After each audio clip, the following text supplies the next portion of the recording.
welcome to the debate. So imagine possessing a latent magical power so immense it could, reshape the fabric of reality, but your only defense mechanism against it is to hide in your bedroom because you think your friends don't like you. Right, yeah. It's a lot. Today, we're looking at Agatha Erin Collins and trying to untangle a psychological profile that is, frankly, a total mess of contradictions. For those tracking the source material with us, Agatha is an 18-year-old half-blood witch. She's a Hufflepuff, and she has ginger hair, light blue eyes, and pale freckled skin. Born in Godric's Hollow. Exactly. Born in Godric's Hollow to Anthony, who was a Gryffindor cursebreaker, and Katherine, a Ravenclaw healer. And right now, at 18, her emotional state is incredibly volatile. I mean, she is described as dreamy, yet she wears her emotions on her sleeve. She's a fiercely loyal friend, but intensely shy, profoundly lonely, and she has this deeply ingrained habit of completely isolating herself whenever she feels unwanted. It's a really complex picture. It really is. So the core question we have to answer today is, how do we interpret this extreme volatility? Right, and it's a fantastic question because, well, you look at those traits and they just don't paint a simple picture. You've got extreme sensitivity crashing into deep isolation. Exactly. Now, I'll be arguing that Agatha's psychological profile is primarily a severe trauma response rooted in deeply mundane human grief, specifically the premature death of her father just days before her 10th birthday. This was a catastrophic disruption to her foundational attachments. Everything we're seeing in her behavior at 18 isn't a mystery, right? It's a textbook manifestation of unresolved childhood loss, acting as a persistent shadow over her development. Well, I come at it from a different way. I'll be arguing that standard psychological models of trauma just don't map onto Agatha properly because she is fundamentally distinct from her peers.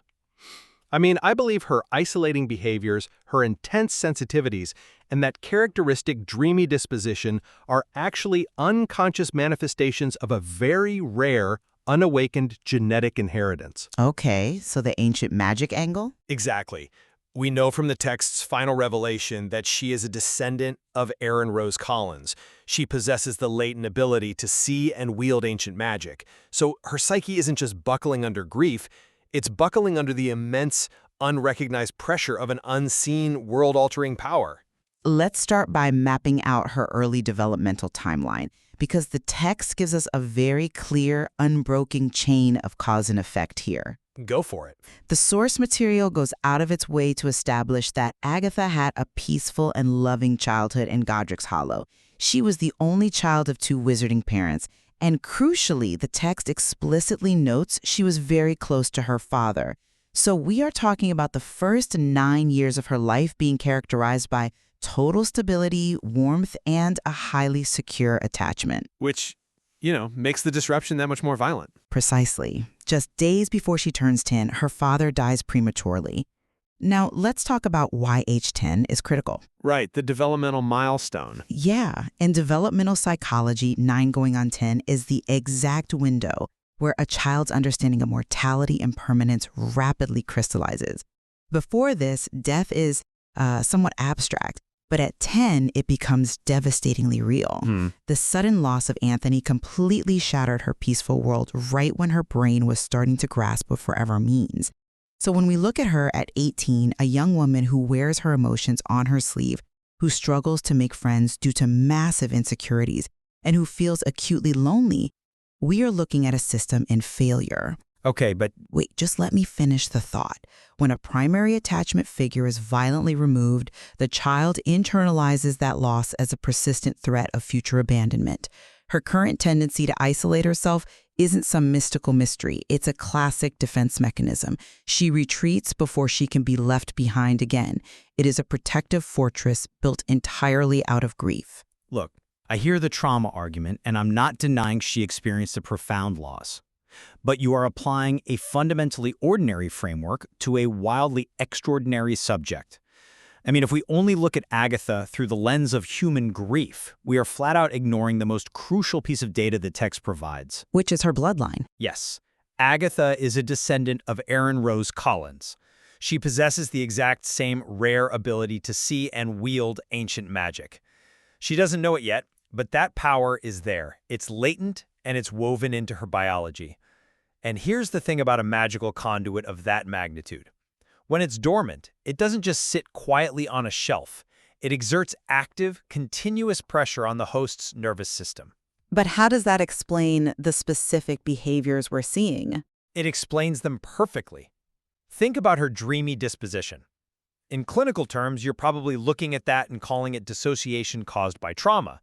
But through the lens of ancient magic, consider the mechanics of what's happening. You mean the sensory aspect? Exactly. Think of ancient magic not as a spell she casts, but as a severe sensory overload. It's like a dog whistle constantly blowing in her ear that nobody else can hear. Her dreamy state isn't her just staring at clouds. It's a physiological defense mechanism.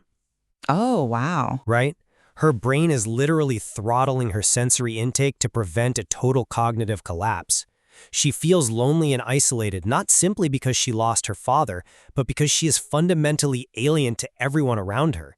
She's carrying this immense, unrecognized weight, and that creates an intuitive, undeniable friction between her and the rest of the world. I hear that, but it completely ignores the deeply interpersonal triggers here. Let's look at the specific mechanism for her isolation in the text. She doesn't isolate when she's overwhelmed by mysterious environmental energies or ambient magic. Well, we don't know that for sure. We do, though. The text is highly specific. She isolates herself whenever she thinks that other people don't want her around, and she finds it incredibly hard to express herself when this happens. That is an interpersonal trigger, not a magical one. But how is she defining not wanting her around? She's defining it through her insecurity. It operates exactly like emotional scar tissue. Let's really look at how scar tissue works. When skin is deeply lacerated and scars over, it loses its elasticity. Right. It becomes rigid, tight, and highly sensitive to being stretched or bumped. Agatha's emotional elasticity was destroyed when Anthony died. Now, the slightest perception of rejection, the mere thought that people don't want her around, stretches that scar tissue and triggers a massive retreat. Okay, I see the analogy, but If this were a manifestation of ancient magic, why on earth would it be so perfectly neatly aligned with mundane teenage insecurity and the fear of social rejection? Because the magic has to filter through her human experiences to be processed. Let's actually dig into the mechanics of that insecurity. I mean, why is an 18-year-old, who the text explicitly describes as a very loyal and caring friend, so acutely, almost obsessively sensitive to rejection? Because she lost her dad. I think you have to compare Agatha to a powerful radio receiver that's been turned on, but is tuned to a frequency she doesn't even know she's picking up. She is receiving ambient signals of ancient magic. It's a chaotic, profound, ancient energy. Okay. But her conscious mind doesn't have the context to understand what she's feeling. So what does a teenager do when they feel a profound sense of otherness? They rationalize it as interpersonal rejection. So you're saying she's misinterpreting her own magical latency? Exactly. She walks into a room, she feels this overwhelming, crushing disconnect between her internal reality and the external world, and her teenage brain translates that existential, metaphysical alienation into, oh, these people don't want me around. That's quite a leap. The ancient magic makes her an outsider on a molecular level. Her conscious mind is just trying to make sense of that isolation by blaming it on standard social dynamics. Okay, wait. I know listeners hearing this are probably thinking, well, if she were truly a conduit for chaotic, world-shaping magic, you would expect her magical signature to scream power or ambition when she put on the sorting hat. Ah, the sorting argument. Let's examine her sorting, because this is a massive roadblock for your theory. Agatha is the daughter of a Gryffindor father, a curse breaker, literally a man whose profession requires raw bravery and a willingness to confront dangerous, volatile magic. True. And her mother, Katherine, is a Ravenclaw healer, representing high intellect, precision, and academic rigor. Yet when Agatha receives her letter and goes to Hogwarts at 11, she is sorted into Hufflepuff. Which makes perfect sense. I'm not convinced by that line of reasoning, because if her psyche were truly dominated by a latent ancient magic, a power historically associated with massive ambition, deep intellectual understanding of magical theory, or sheer force of will, we would expect her to lean toward Ravenclaw, Slytherin, or Gryffindor. Not necessarily. But she's placed in Hufflepuff, her core identity as recognized by an objective magical artifact like the Sorting Hat is defined by her human empathy. She is a very loyal and caring friend.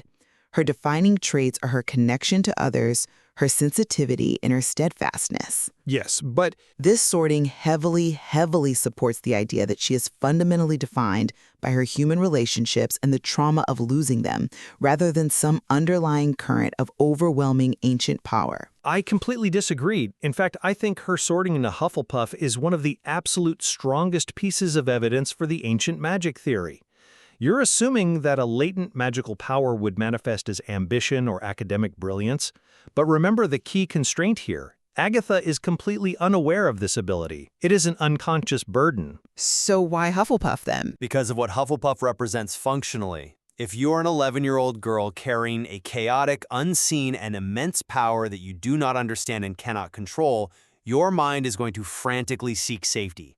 It is going to seek a grounding wire. And Hufflepuff is the ground. Exactly. Hufflepuff represents that grounding. It is the house of earth, of stability, of loyalty, and care. Look at the text's specific mention of her being very stubborn. That stubbornness is a survival mechanism. Interesting. Her stubbornness is her subconsciously digging her heels into reality so she doesn't get swept away by the magical currents she can't even name. She leans entirely into her human empathy and her Hufflepuff traits because they are the only anchors she has against a latent power that would otherwise consume her.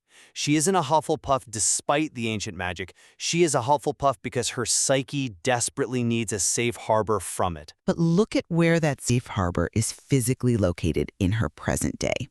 The text makes a point of telling us exactly where she is right now at 18.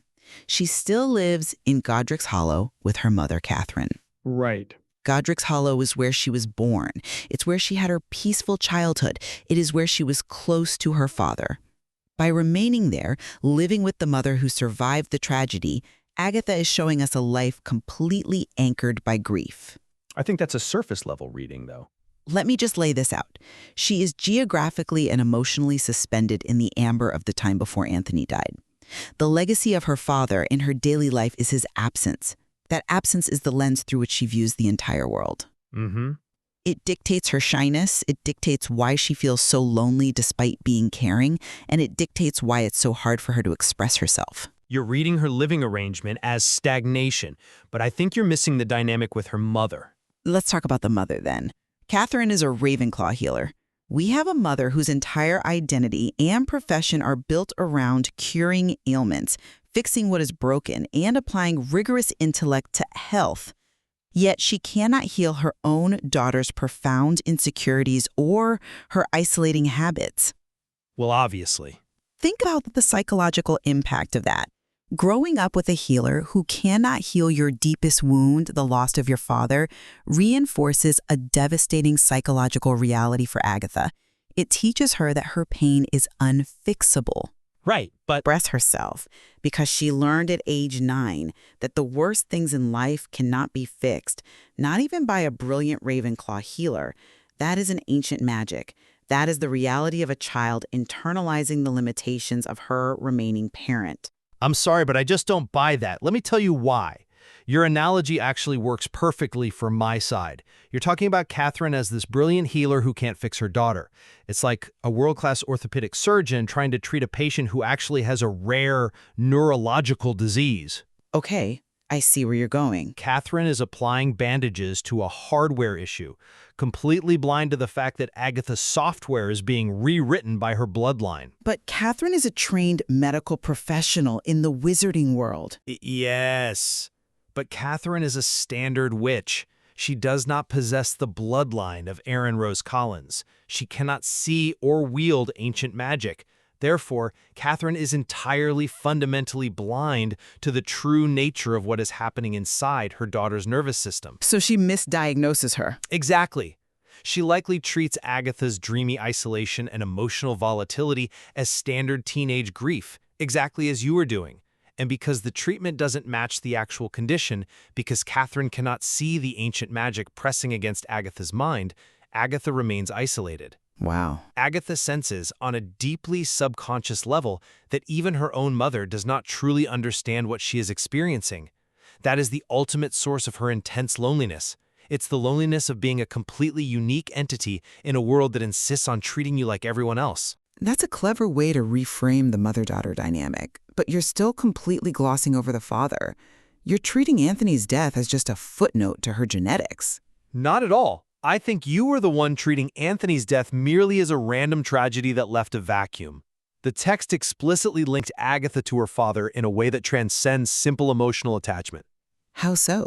The source material literally states Agatha, just like Anthony, her father is a descendant of Erin Rose Collins. This is an explicit genetic and magical through line. Now consider Anthony's profession. He wasn't a paper pusher at the ministry. He was a Gryffindor cursebreaker. Right, which means he had a highly dangerous job, hence the premature death. But how does a cursebreaker actually do their job?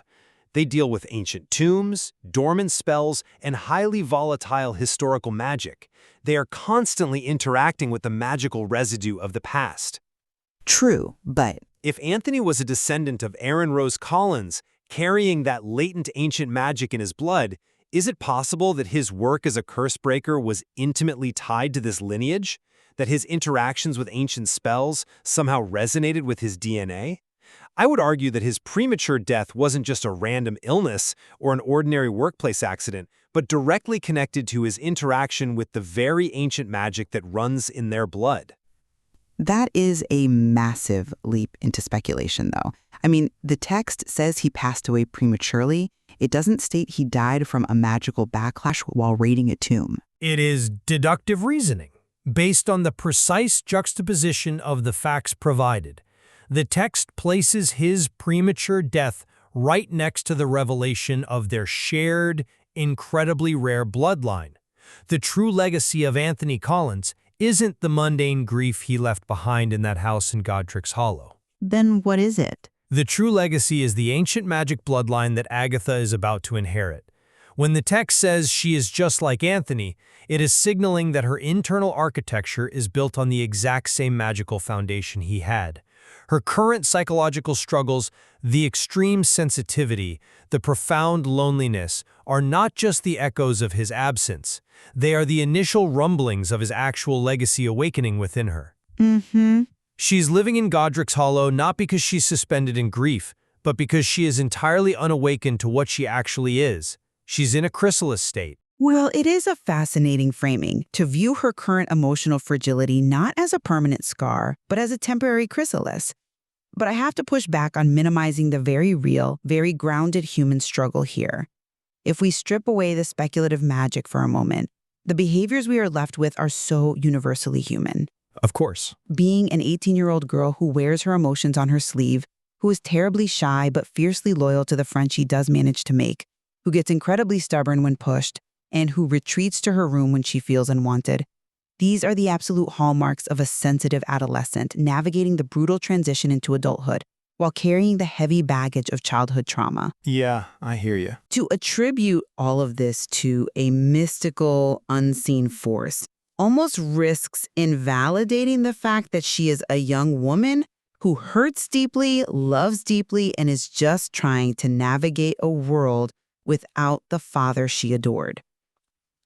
Look, I'm not invalidating the human struggle. I think I'm elevating it. The true tragedy of Agatha Erin Collins is that she has to navigate the profound, messy reality of being an insecure, grieving 18-year-old girl while simultaneously serving as the biological vessel for a forgotten world-shaping power. Right. The two realities aren't mutually exclusive, you know? They are compounding. The human trauma of losing Anthony created the cracks in her psyche at age 9, and now, at age 18, the latent ancient magic is what's seeping through those cracks. It's distorting her reality, amplifying her sensitivities, and turning standard teenage insecurity into an almost unbearable existential isolation. Well, we have spent a great deal of time unpacking the mechanics of this young woman's mind.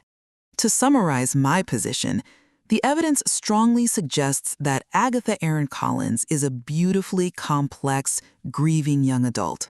Her deep Hufflepuff loyalty, her profound insecurities, and her habit of isolating herself are all deeply rooted in the tragic, premature disruption of her peaceful childhood in Godric's Hollow. The death of her father at such a vulnerable developmental age created an emotional scar tissue that dictates exactly how she interacts with the world today, making her acutely sensitive to interpersonal rejection and abandonment. And to summarize my perspective, while the human element of grief is undeniably present, Agatha's defining characteristic isn't her trauma, but her genetics. The dormant, world-altering power of ancient magic casts a massive, unseen shadow over her entire physiological and psychological development. Right. Her dreamy nature, her intense sensitivities, and her profound loneliness are the symptoms of an unawakened mind trying desperately to process a frequency of reality that no one else around her can perceive. I think where we fundamentally agree, the point of convergence that makes this character profile so compelling is the figure of Anthony Collins. Whether you view him as the beloved father whose absence created a devastating, entirely human trauma, or whether you view him as the genetic conduit for an extraordinary, volatile, magical bloodline that is currently destabilizing his daughter's psyche, he is the key. Absolutely.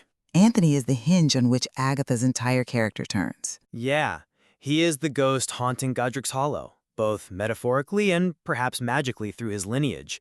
And what makes this debate so resonant is the fact that Agatha is standing right on a precipice. She's 18, she's on the verge of full adulthood.